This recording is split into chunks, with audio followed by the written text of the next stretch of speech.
তারা বিএনপির সাথে বসতে চায়। 5ই আগস্টের পরে এমন কি হয়ে গেল যে হঠাৎ করে আপনারা বিএনপির বিরুদ্ধে চলে গেলেন? আজকে যারা ধর্মকে ভিত্তি করে যারা রাজনীতি করে, আজকে দেখেন কি সুন্দর। আজকে শুধুমাত্র যেরকম শেখ হাসিনা ভোটের আগে মাথায় হিজাব লাগাইছিল, আজকে একটা দল আজকে হিন্দুদের কাছে যায়, আজকে তাদেরকে দলের মধ্যে সদস্য পদ দিচ্ছে, হিন্দু শাখা করতেছে। আমি প্রশ্ন করতে চাই সেই দলটার কাছে, হিন্দুদের শাখা করতেছেন, যে সদস্য দিতেছেন, এই সদস্যরা কি কোনোদিন গোলাম পারওয়ারের জায়গায় আওয়ামী লীগ এই জামাতের কোনোদিন সেক্রেটারি জেনারেল হতে পারবে? কোন সুরার সদস্য হতে পারবে? এগুলো একটা কি বলেন, জনগণকে ভাওতা দেওয়া। আজকে জামাতের পরিষ্কার আছে যে শুধু ধর্ম না, ধর্মের আজকে আমরা ফরজ যেগুলো আছে, ফরজ ছাড়াও সুন্নত বলি, ওয়াজিব বলি, সেগুলো তারা পালন করে কিনা তার ভিত্তিতেই তাদের একটা সদস্য হবে। আর সেই জায়গায় একটা হিন্দু ধর্মের লোককে তারা সদস্য দেওয়ার কথা বলতেছে। তাই ভাইর আমার, আজকে শুধুমাত্র ক্ষমতায় যাওয়ার জন্য তারা পাগল হয়ে গেছে। আমরা বলতে চাই, দীর্ঘ অনেকগুলো বছর তো বিএনপির কাঁধে ছিলেন, আমরা তো আপনাদেরকে নামায় দেই নাই। আপনাদের যখন দুঃসময় ছিল, বিএনপিকে অনেকে বলেছেন কেন আমরা জামাতকে ছাড়ি নাই আমরা, কিন্তু 5ই আগস্টের পরে এমন কি হয়ে গেল যে হঠাৎ করে আপনারা বিএনপির বিরুদ্ধে চলে গেলেন? এক্সট্রিম মশার কয়েল প্ল্যান্ট ফাইবার দিয়ে তৈরি, ডেঙ্গু, চিকুনগুনিয়া বাহি সহ যে কোনো মশার বিরুদ্ধে দেয় এক্সট্রিম সুরক্ষা। কেন চলে গেলেন?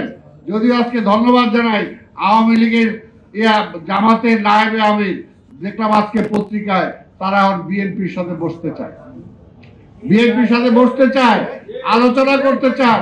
হ্যাঁ, আলোচনা করে যদি ভুল টুল হয়ে থাকে তাহলে সেটা থেকে সংশোধন করেন, নিজেদেরকে সংশোধন করে অন্তত দেশের বিরুদ্ধে যারা ষড়যন্ত্র করছে সেই ষড়যন্ত্রে আপনারা সামিল হয়েন না, অতীতের মতো সামিল হয়েন না।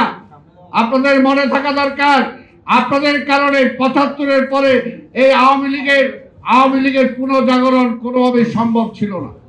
86 সালে এই আওয়ামী লীগের সাথে এক হয়ে আপনারা সেই সময় নির্বাচনে গিয়েছেন। তার পরবর্তী পর্যায়ে এই আওয়ামী লীগের সাথে একসাথে হয়ে বিএনপির বিরুদ্ধে আন্দোলন করেছেন। সেই কারণে কিন্তু আওয়ামী লীগ আবার এই জায়গায় আসতে সক্ষম হয়েছে।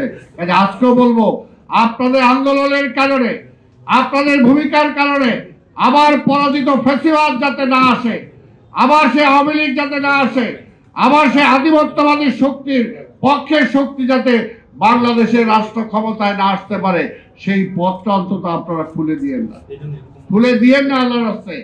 এই দেশের মানুষ অনেক পরীক্ষা দিয়েছে, পরিষ্কার কথা। আজকে বিএনপিকে অনেকে আওয়ামী লীগের সাথে মিলাতে চান, তারাই মিলাতে চান যারা বিএনপির কাঁধে ছিলেন। বিএনপি তো আপনাদের মন্ত্রী বানাইছে, আপনারা মন্ত্রী ছিলেন, এমপি ছিলেন।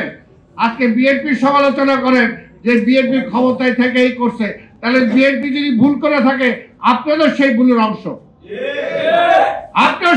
অংশ, আপনি খালি ভালোটা আপনার কাঁধে নিবেন আর মন্দটা বিএনপির উপর ছেড়ে যাবেন, এটা তো হইতে পারে না।